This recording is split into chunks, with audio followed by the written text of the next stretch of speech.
네, 이미 뭐 다 들으셨죠? 네, 한국의 헌법재판소가 윤석열 대통령을 결국 파면했습니다.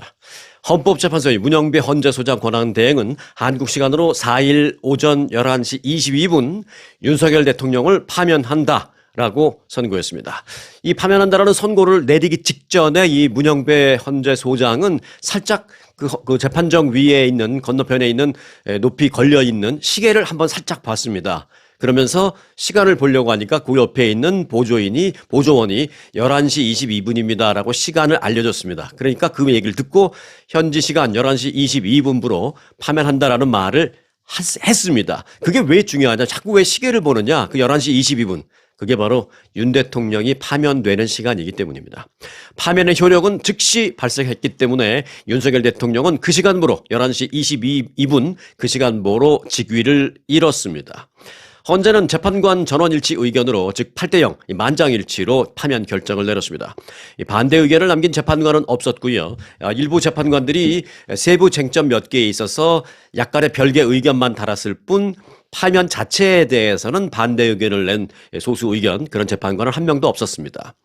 헌법재판소는 피청구인 윤석열 대통령은 군경을 동원해서 국회 등 헌법기관을 훼손하고 국민의 기본적 인권을 침해해서 헌법 수호의 의무를 저버렸다라고 분명히 말했습니다. 그러면서 피청구인을 파면함으로써 얻는 헌법 수호의 이익이 파면에 따른 국가적 손실을 압도할 정도로 크다라고 표현을 했습니다. 헌재는 작년 12월 3일 당시 그 국가 비상사태가 아니었는데도 불구하고 윤 대통령이 헌법상의 요건을 어겨서 소위 불법으로 계엄을 선포했다라고 그렇게 봤습니다. 이른바 경고성 호소용 계엄이었다라는 윤 대통령의 주장에 대해서는 계엄이 정한 계엄의 목적이 아니다. 라면서 피청구인의 그런 주장은 받아들일 수 없다라고 말했습니다. 자, 윤 대통령이 국회의사당에 모인 의원들을 또 끌어내서 계엄 해제 의결을 방해하려 했다라는 그 의혹, 또 국군 방첩사령부를 통해서 주요 정치인이나 법조인 등을 체포하도록 지시했다라는 내용 모두 다 법원은 인정을 했습니다. 또한 야당이 사사건건 탄핵을 시도하는 거대 야당의 행위가 설사 대통령이 보기에 이 야당의 행위가 너무 지나치다라고 그렇게 생각이 됐다 하더라도 그는 정치는 정치로 풀어야 할 문제이지 그렇다고 계엄을 선포했다라는 어떤 계엄 선포의 사유는 인정될 수 없다라고 말했습니다. 자, 이제 파면된 자연인 윤석열 전 대통령은 이제 즉시 한남동 대통령 관저를 떠나서 서초동 자신의 집 아크로비스타 사저로 돌아가게 됩니다.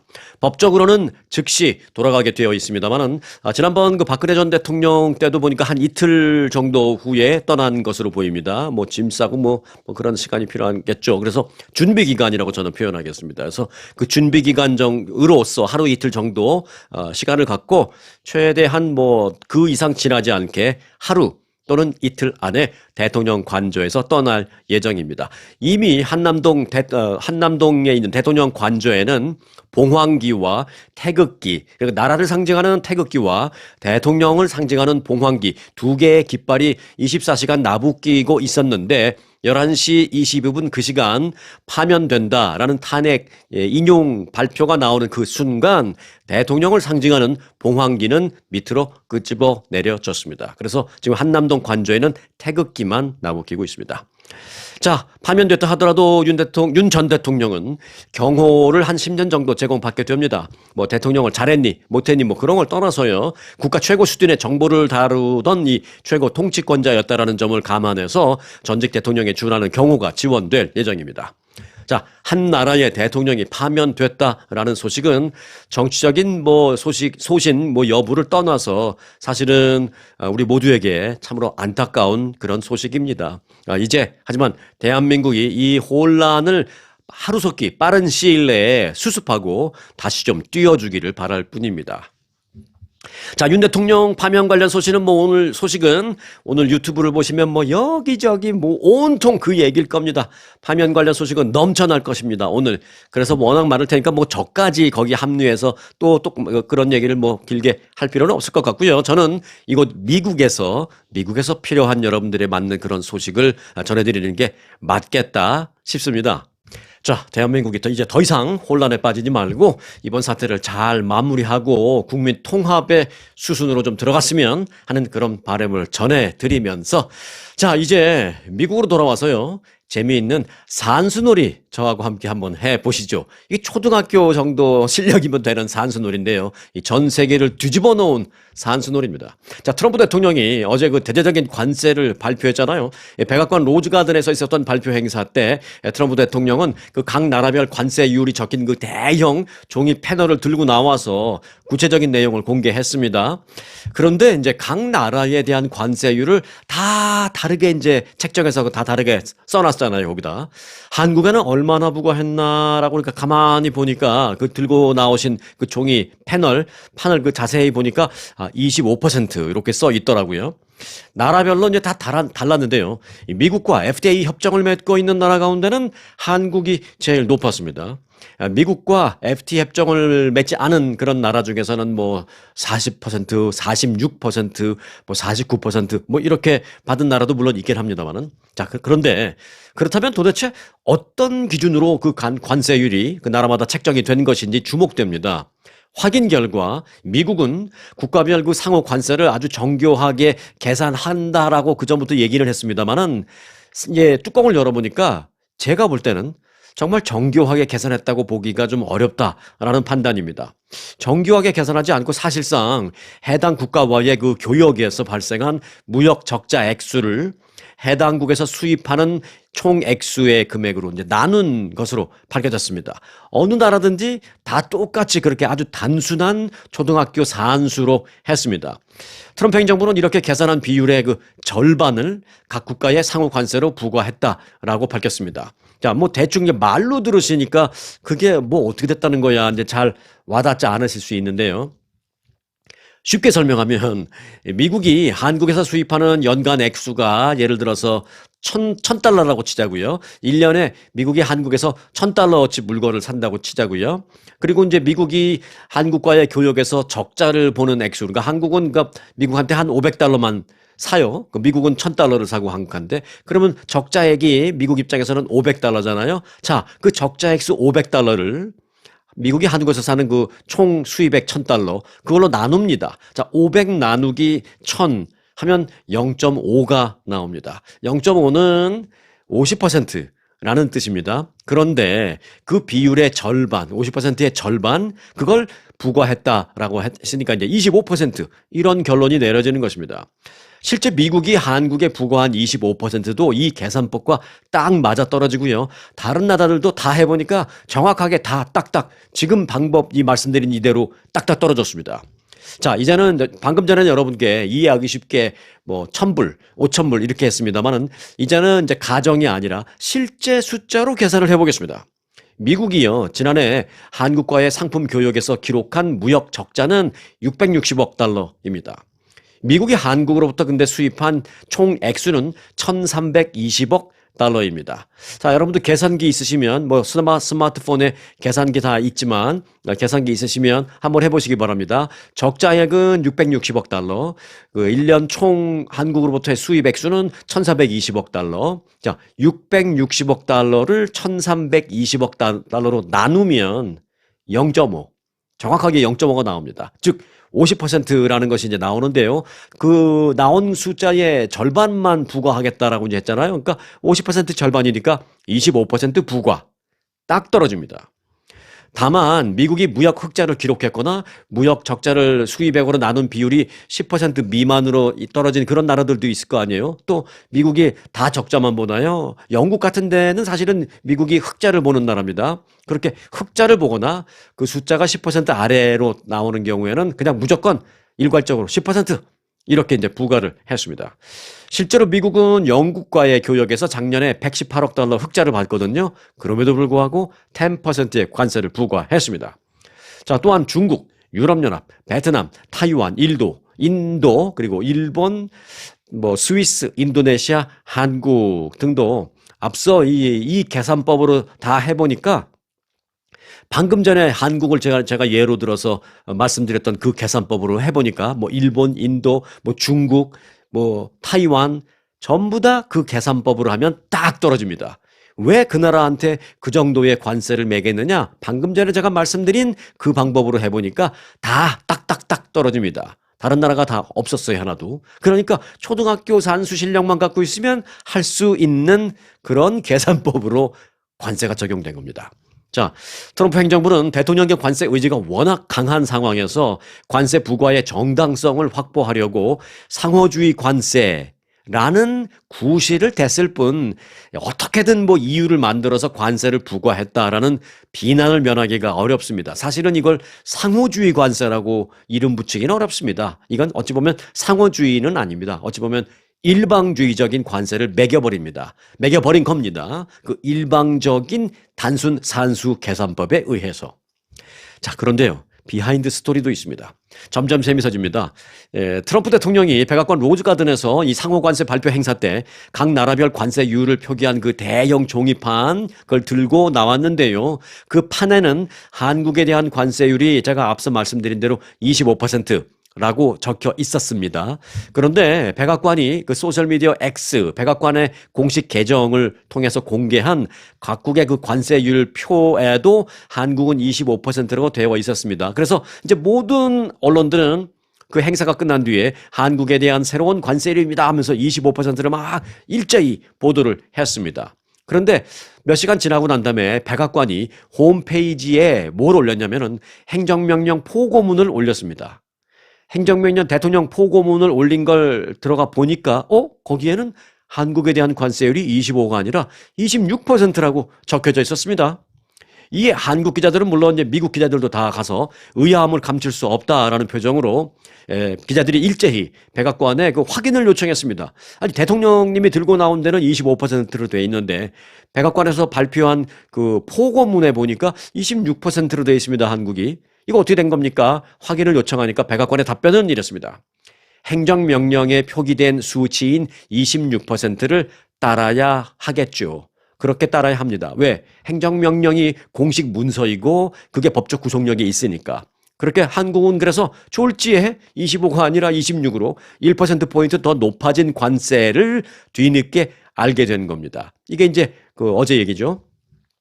이 백악관 당국자는 트럼프 대통령이 들고 나왔던 그 종이 판과 행정명령서에 표기된 그 한국의 상호 관세율이 왜 1%포인트 왜 이렇게 다른 것인지에 대해서는 구체적으로는 언급하지 않았습니다. 하지만 추후 밝혀진 바에 따르면 트럼프 대통령이 들고 나갈 그 종이 패널을 만든 사람, 그 종이 패널을 만든 사람이 관세율을 표기하는 과정에서 잘못 받아 적은 것으로 알려졌습니다. 이 역시 초등학생 같은 실수죠. 받아쓰기 잘못한 거예요.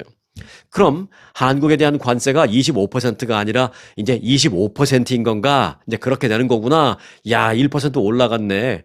라는 생각을 하게 되는 건데요. 네. 최소한 어제 하루 동안은 그렇습니다. 근데 오늘 또 얘기가 달라집니다. 비하인드 스토리. 두 번째 비하인드 스토리가 나옵니다. 어찌 보면 여기서부터 이제 웃지 못할 얘기가 벌어지는 건데요. 백악관은 어제 부랴부랴 한국에 대한 관세는 백악관 홈페이지에 기록된 그 행정명령 포고문에 나와 있는 26%가 아니라 트럼프 대통령님이 들고 나간 그 종이 패널에 쓰여져 있던 25%로 하겠다. 그렇게 발표를 했습니다. 그래서 기자들이 트럼프 대통령이 종이판을 들고 있는 게 법적 구속력이 있는 게 아니라 행정명령 그 포고문에 있는 게 진짜로 법적 구속력이 있는 거니까 26%가 맞는 것 아니냐. 라고 질문을 하자 백악관은 좀 뻘쭘한 듯 이렇게 답변을 합니다.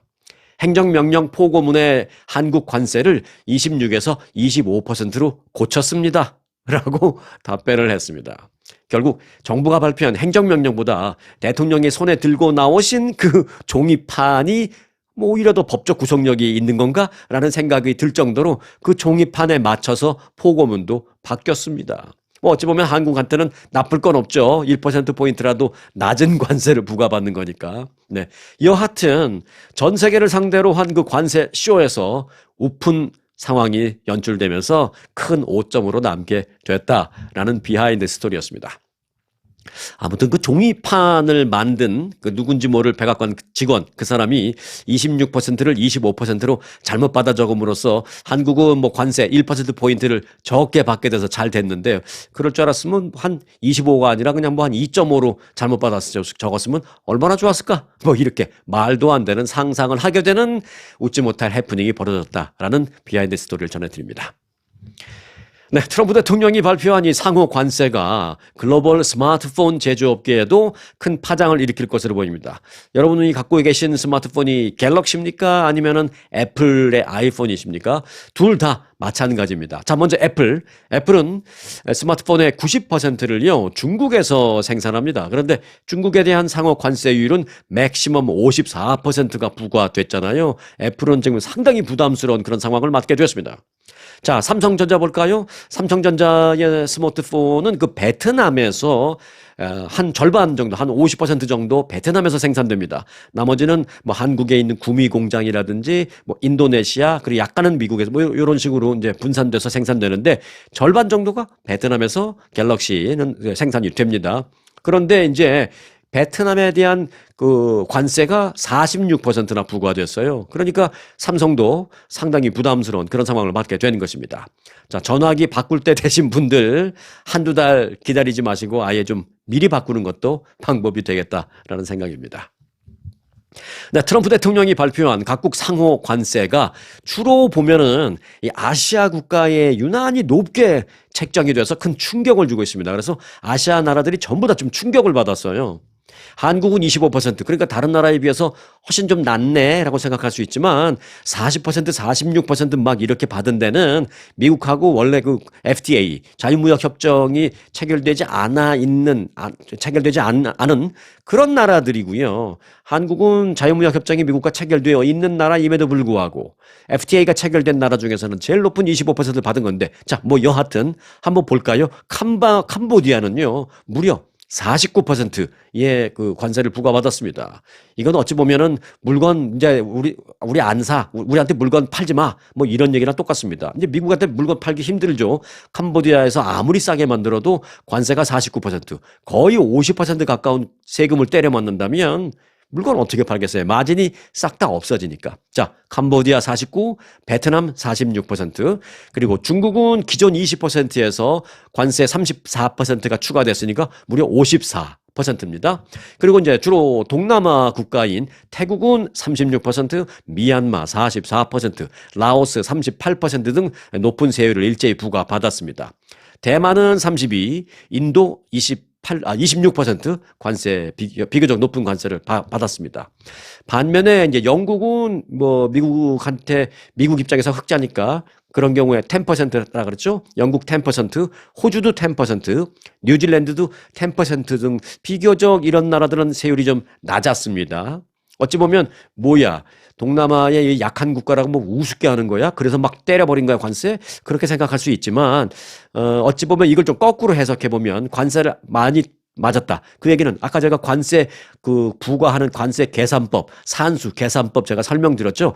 다 어느 나라든지 그렇게 계산을 한 거거든요. 그러니까 거꾸로 해석해 보면 그 아시아 국가들이 그동안 미국으로의 그 수출을 굉장히 많이 해서 흑자를 많이 내고 있었다. 이러는 반증입니다. 캄보디아나 베트남 이런 데서는 물건 싸게 또 꼼꼼하게 잘 만들어서 보니까 미국 사람들이 싸게 물건 괜찮아서 사는 그런 일이 많은데, 미국에서 만든 어떤 물건도 좀 허술한 것 같기도 한데 괜히 달러로 파니까 그쪽 사람들이, 베트남이나 캄보디아 사람들이 그 나라 돈으로 내려니까 부담되고, 또 그렇다고 뭐 퀄리티는 좀 허술한 것 같고, 그러니까 안 사잖아요. 그러니까 미국에서 거기다 물건 팔아먹을 게 별로 없고, 그쪽에서는 미국 입장에서 볼 때 살만한 물건들이 많고, 그러니까 물건을 많이 산 거예요, 그 나라. 그거를 이제 바꿔 말하면 무역 적자다 라고 얘기하는 거고, 그 적자를 그렇게 계산해서 관세를 때려본 거니까, 관세를 많이 맞은 나라들이 어찌 보면 그동안 미국한테 돈을 많이 벌었다, 또는 다시 말하면 미국한테 물건을 많이 팔았다, 또 바꿔 말하면 미국은 그 나라한테 물건을 많이 팔지를 못했다. 뭐 이런 모든 것이 다 똑같은 얘기지만 해당이 된다는 것입니다. 자, 트럼프 행정부가 전 세계를 대상으로 이 관세를 발표하면서 글로벌 무역 전쟁을 예고한 가운데 러시아만 관세 폭탄을 피해갔습니다.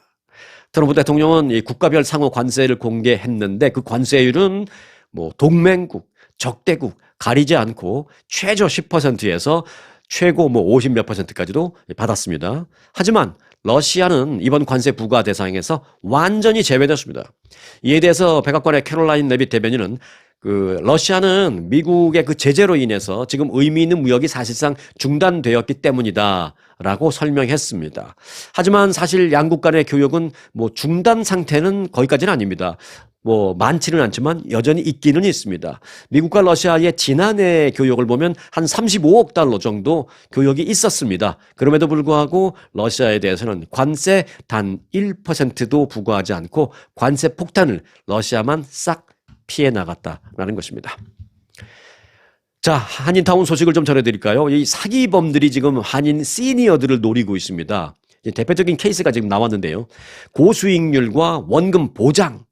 이게 말이 됩니까? 투자인데 원금 보장. 여하튼 높은 수익률과 원금까지 보장해준다라는 미끼로 한인 시니어들에게 다가가서 다단계 금융 사기 행각을 벌인 시애틀의 50대 한인 여성이 기소됐습니다. 그렇지만 이 여성은 시애틀에 살고 있는데 시애틀에 있는 한인 시니어들만 대상으로 한 게 아닙니다. 어찌 보면 전국적으로 말을 많이 뻗쳤습니다. 연방검찰은 폰지 스킴 사기 혐의를 받고 있는 시애틀에 사는 52살의 한인 여성 이윤정 씨에 대해서 대배심이 기소를 결정했다라고 밝혔습니다. 체포된 뒤에 이제 기소가 결정된 겁니다. 이윤정 씨는 원금 보장 및 10%의 수익률 개런티한다라는 것을 내세워서 투자금을 모은 뒤에 이 돈을 투자도 하지도 않고 자기가 카지노 가서 흥청망청 쓰는데 다 사용한 혐의를 받고 있습니다. 검찰 기소장에 따르면 이 씨는 유령 회사를 만든 뒤에 투자 전문가 행세를 했습니다. 이런 수법으로 한인 시니어 30여 명으로부터 약 300만 달러 이상을 가로챘으며 그중에 약 100만 달러 이상은 자기가 살고 있는 근처 어딘지 모르겠어요. 뭐 그 지역 카지노라고 하는데 지역 카지노에 가서 돈을 펑펑 썼다라는 게 검찰의 얘기입니다. 이 씨가 송금 사기, 은행법 위반 등으로 한 5가지 정도의 혐의를 받고 있는데요. 이 씨한테 피해를 받은 한인 시니어들은 시애틀뿐만이 아니라 전국적으로 지금 깔려 있는 것으로 알려지고 있습니다. 검찰은 이 씨는 금융회사처럼 보이는 여러 이 유령 업체를 만들어 놓고 피해자들에게 수익을 보장해 주겠다. 뭐 10% 수익률을 개런티해 주겠다. 그리고 원금도 보장해 주겠다라고 투자를 유도한 것은 물론 투자 위험이 전혀 없다라는 말도 안 되는 거짓말로 투자자들을 안심시킨 뒤 사기를 쳤다라고 말했습니다. 검찰은 이윤정 씨는 기소된 그 혐의가 있는데 그 혐의에 대해서 모두 유죄가 인정될 경우에 30년 이상의 징역형을 받을 수 있다라고 밝혔습니다. 지금 52살인데요. 뭐 예를 들어서 30년 받으면 뭐 이제 남은 인생 거기서 끝났다. 뭐 이런 식으로 볼 수밖에 없는 그런 상황입니다. 요즘은 그 미주 한인 사회에서 이 시니어들을 대상으로 한 사기 행각이 계속 늘고 있어서 걱정입니다. 미국에서 은퇴한 시니어들이 그 집페이먼트, 차페이먼트 다 끝나서 자산은 어느 정도 있지만 돈 쓸 일이 뭐 많이 없다라는 점 이 사기범들이 그런 걸 많이 노립니다. 그래서 이제 시니어들은 나름대로 자산도 있다. 그리고 돈 쓸 일도 없다. 그 사람들을 꼬드기면은 이제 시니어들이 또 이런 마음이 있죠. 내가 우리 애들한테 내가 죽고 나면 우리 애들한테 많은 걸 물려주고 싶은데 집 한 채 차 하나밖에 없는데 이거 갖고는 좀 부족한데 더 뭔가 좀 남겨주고 싶은 생각이 있는데 그런 사람들한테 다가가서 살살 꼬드기면 집 있고 차 있어요? 그럼 차는 그렇다 치고 집이 있으면은 그럼 집을 담보로 한 20만 불 뽑으세요. 투자하면 이거 뭐 3년 반 지나면 20만 불이 30만 불 됩니다. 뭐 이런 식으로 그렇게 해서 자녀들한테 남겨줘야지 뭐 어떻게 집 한 채 딸랑 남겨줘가지고 되겠습니까? 막 꼬드기면 호가닥 하는 거죠. 또 그렇게 뭐 자산이 특별히 없다 하더라도 시니어들이 이제 나라에서 돈을 따박따박 받는다라는 점. 뭐 이것 때문에 시니어 대상 뭐 건전한 마케팅도 물론 많이 있습니다만은 시니어 대상 사기 사건도 요즘 많이 늘고 있습니다. 자, 미국에서 한인 시니어들을 대상으로 한 사기 범죄는 다양한 형태로 발생하고요. 특히 언어 장벽과 정보 부족을 악용하는 경우가 많이 있습니다.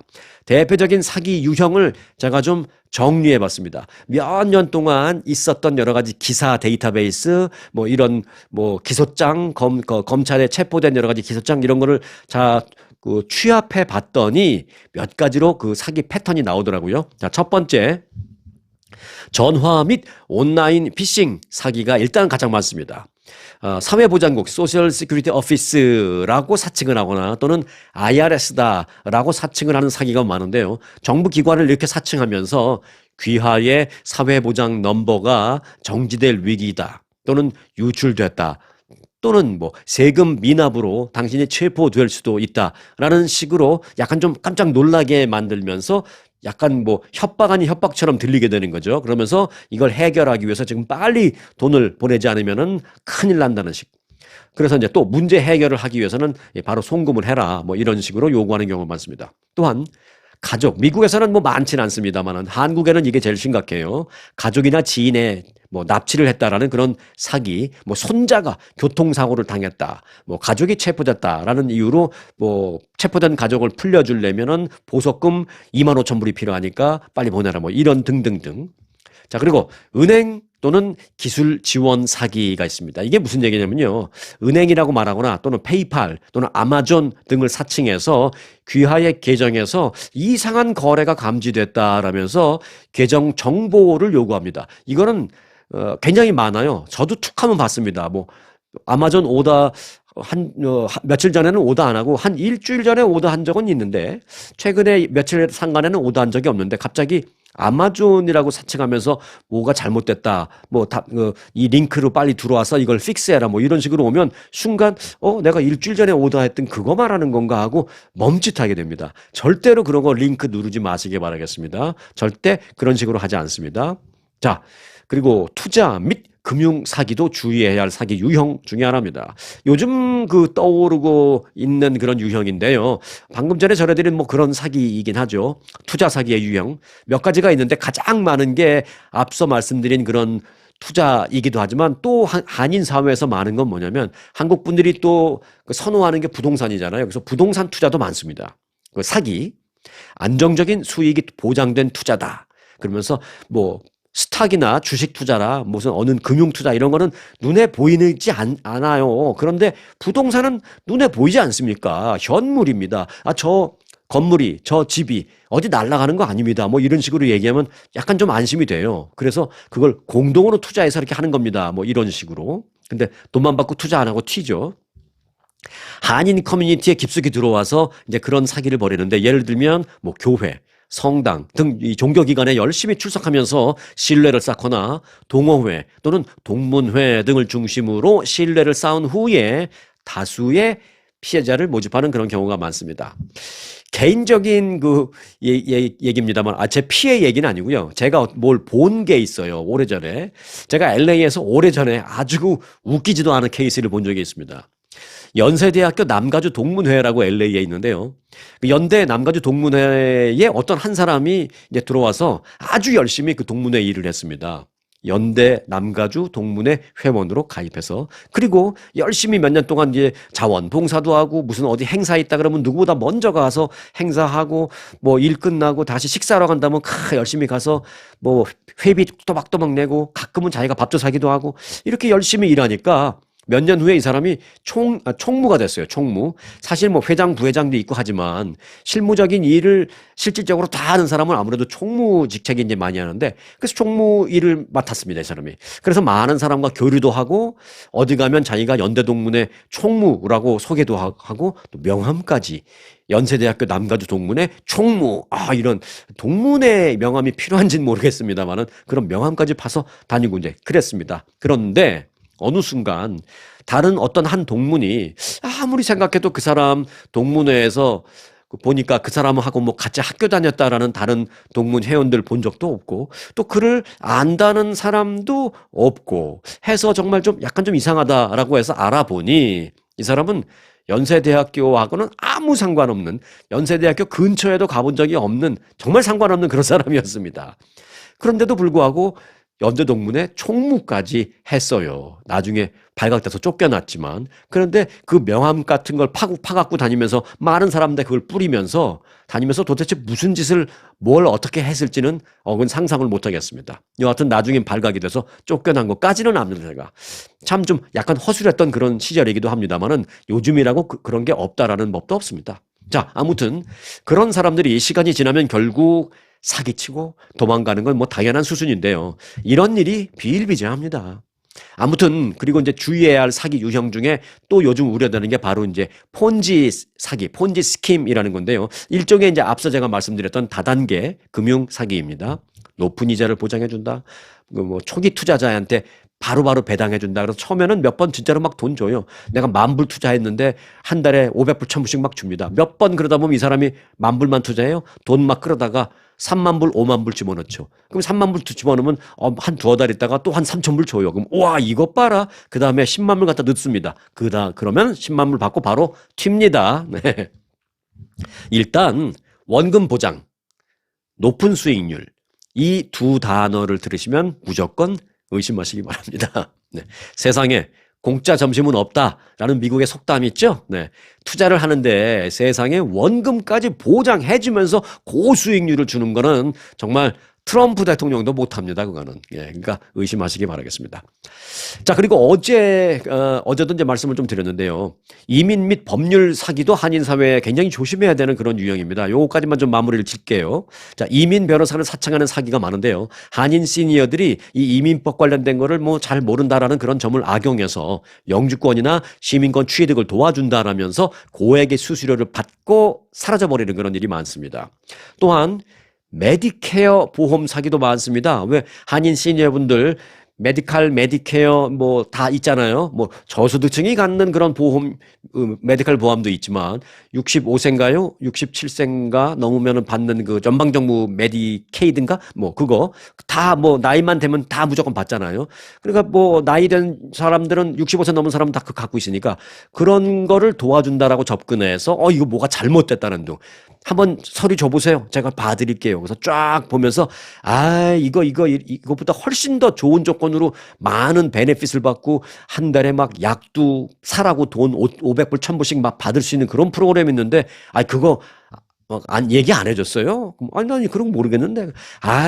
저한테 하면 제가 해드릴게요. 하면서 뭐 인포메이션 줘보세요. 그러면서 소셜 넘버 뭐 각종 정보 다 받죠. 그러면서 그것만 갖고 튀는 사람도 많습니다. 튀면 다행인데 그 정보를 갖고 악용해서 고스란히 이 사람한테 피해가 다 가게 되는 것입니다. 그게 이제 무서운 겁니다. 그래서 이 사람들은 그런 정보를 빼내면 어디 가갖고 불필요한 의료기기 이런 걸 막 오다합니다. 그래서 뭐 본인은 피해자는 알지도 못하는데 그 피해자 이름으로 막 의료기기 같은 걸 막 오더합니다. 그래서 자기가 자기 집으로 받고 이거를 되팔고 뭐 이런 식으로 해서 피해를 입히는 사기가 많이 있습니다. 그래서 그 의료보험, 메디케어, 메디케이드 이런 관련된 보험 사기도 좀 조심하시기 바라겠습니다. 근데 마지막으로 로맨스 사기와 친분 사기라는 게 있습니다.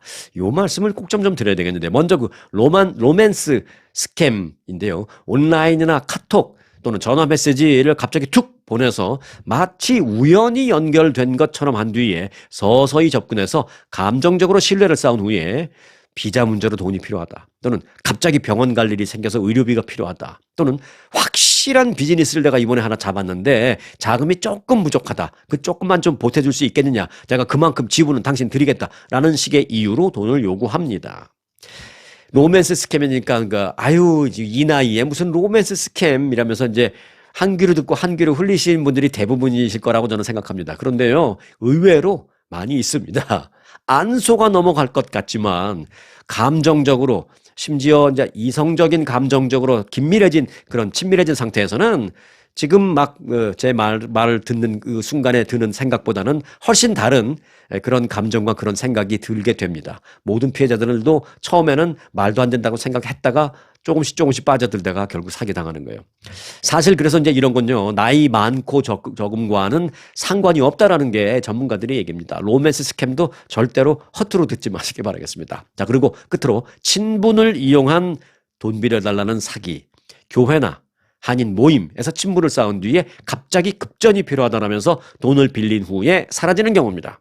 앞서 제가 말씀드렸던 그 연대동문회 이상한 그 사람처럼 일부러 친분을 쌓기 위해서 교회나 뭐 동문회, 무슨 친목회 등에 들어가서 나름대로 시간을 갖고 크레딧을 쌓는 거죠. 그리고 난 다음에 사기를 칩니다. 자, 그럼 예방 방법을 알아봐야 되겠습니다. 정부기관은요, 문제 해결을 해준다라는 이유로 돈을 송금을 요구하지 않는다라는 점 다시 한번 리마인드 하시기 바라겠군요. 또 모르는 번호나 모르는 이메일, 그런 문자에 있는 링크 같은 건 절대로 클릭 금지입니다. 또 투자를 요청받을 때는 반드시 변호사나 전문가와 상담 후에 그리고 나서 결정하겠다라고 먼저 그렇게 얘기하시기 바라겠습니다. 혹시 얘기를 듣다 보니까 조금 관심이 가더라도 관심 간다라는 얘기하지 마시고, 잘 알았고 내가 이제 변호사나 전문가하고 조금 상의하고 연락을 하겠다라고 그렇게 얘기하십시오. 사기꾼이라면 뭐 그렇게까지 뭐 하실 필요가 있겠습니까? 라면서 좀 짜증을 내거나 좀 펄펄 뛸 겁니다. 그걸 잘 보시기 바라겠습니다. 그리고 이제 로맨스 사기 예방을 위해서 온라인에서 만난 사람이 금전을 요청했을 때는 즉시 연락을 끊어버리시기 바라겠습니다. 자, 오늘 여러 가지 국내외로 혼란스러운 상황인 것 제가 잘 알고 있습니다. 그럼에도 불구하고 한국의 그 저간의 사태는 일단 국민 모두에게 100% 만족스러운 결과는 아니다 하더라도 이제는 더 큰 대한민국을 위해서 다 같이 받아들이고 국민 통합이 좀 이루어져서 한국인의 저력을 다시 한번 보여주기를 멀리서나마 그런 바라는 마음으로 나름대로 다 하고 싶은 얘기가, 한국과 관련된 하고 싶은 얘기가 많이 있습니다만은 이런저런 마음을 잘 접어두고, 그래서 이건 미국에서 사시는 우리 시니어 여러분들 조금이라도 피해 당하지 않게 하기 위해서 필요한 말씀을 나름대로 최선을 다해서 전해드렸습니다. 하지만 이 대한민국을 위해서 드리고 싶은 말씀도 있습니다. 대한민국, 이제 다시 뛰어오르기 바랍니다. 자, 오늘 영상 여기서 마칩니다.